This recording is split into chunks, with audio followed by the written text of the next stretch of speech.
UDF-ന്റെയും BJP-യുടെയും ലക്ഷ്യത്തിനനുസരിച്ച് ഈ ഗവൺമെന്റ് പോകില്ല. കേൾക്കുന്നില്ല.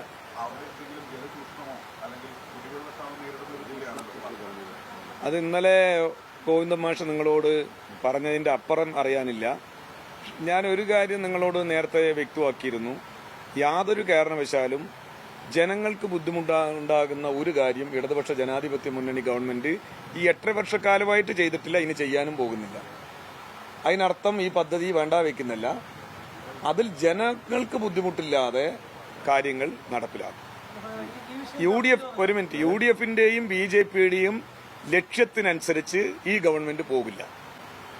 ഇത്തരം കാര്യങ്ങൾ പണ്ടും ഇവർ ചെയ്തതാണ്. 6 വരി പാത വന്നപ്പോൾ ഇവരാണല്ലോ ഒരു കൂട്ടം വയൽക്കിളികൾക്ക് സപ്പോർട്ട് ചെയ്ത് സമരം ഉയർത്തിക്കൊണ്ടുവന്നത്.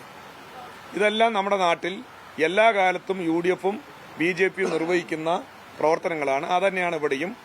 ഇതിൽ നിന്നും പിന്മാറുക എന്നുള്ളത് ഇപ്പോൾ ഗവൺമെന്റ് തീരുമാനിച്ചിട്ടില്ല.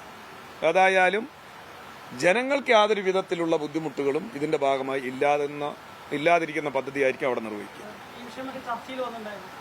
ഈ വിഷയം ചർച്ച ചെയ്യാത്ത ലോകത്തിലെ മറ്റേ ഇസ്രയേൽ വിഷയം ചർച്ച ചെയ്തിട്ടുണ്ട്, ഉക്രൈൻ റഷ്യ യുദ്ധം ചർച്ച ചെയ്തിട്ടുണ്ട്, ശ്രീലങ്കയിൽ ഭരണമാറ്റം ചർച്ച ചെയ്തിട്ടുണ്ട്. നിങ്ങൾ അതെന്താ ഒന്നും ചോദിക്കാത്തത്? അത് ജനം ടിവിക്ക് താല്പര്യമില്ല. ജനം ടിവിക്ക് ഒറ്റ താല്പര്യമുള്ളൂ. അല്ല, അതെ, പാലക്കാട് ജില്ലയെ ബാധിക്കുന്ന എല്ലാ പ്രശ്നങ്ങളും ഞാൻ പറഞ്ഞല്ലോ.